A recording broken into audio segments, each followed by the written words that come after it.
भारत में इस्तीफों का दौर जारी है। अब देश के दूसरे सबसे ऊंचे संवैधानिक पद से भी इस्तीफा आ गया है। 14वें उपराष्ट्रपति जगदीप धनखड़ ने अचानक स्वास्थ्य कारणों का हवाला देते हुए राष्ट्रपति को अपना इस्तीफा सौंप दिया। क्या ये सिर्फ स्वास्थ्य कारण है या कुछ और?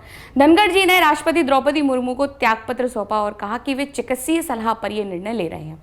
लेकिन हैरानी की बात यह है कि उसी दिन सुबह तक वे संसद में सक्रिय थे, कार्य मंत्रणा समिति में बैठक ली और राज्यसभा में भी मौजूद थे। तो फिर अचानक ये निर्णय क्यों आया?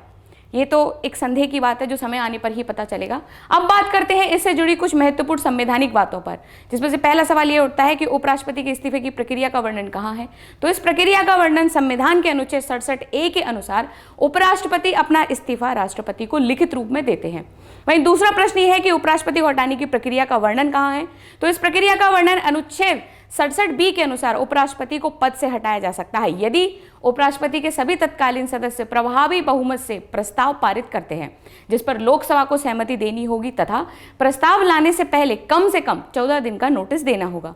तीसरा प्रश्न उठता है कि यदि उपराष्ट्रपति इस्तीफा दे देते हैं तो राज्यसभा में उनके बाद कौन सभापति की भूमिका निभाएगा? तो राज्यसभा के उपसभापति के कार्यवाहक सभापति के रूप में भूमिका निभाते हैं।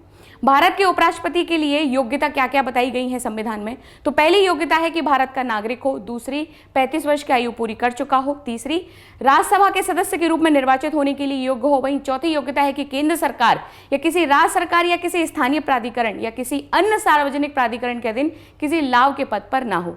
क्या इससे पहले भी किसी उपराष्ट्रपति ने इस्तीफा दिया है? तो हम कहेंगे जी हाँ, उपराष्ट्रपति जगदीप धनखड़ के इस्तीफे से पहले भी अपने कार्यकाल के बीच में इस्तीफा दे चुके हैं। तो पहला नाम आता है बीबी गिरी का। बीबी गिरी ने 20 जुलाई 1969 को उपराष्ट्रपति पद से इस्तीफा दिया। उन्होंने राष्ट्रपति पद के चुनाव में स्वतंत्र उम्मीदवार के रूप में भाग लेने के लिए कदम उठाया था।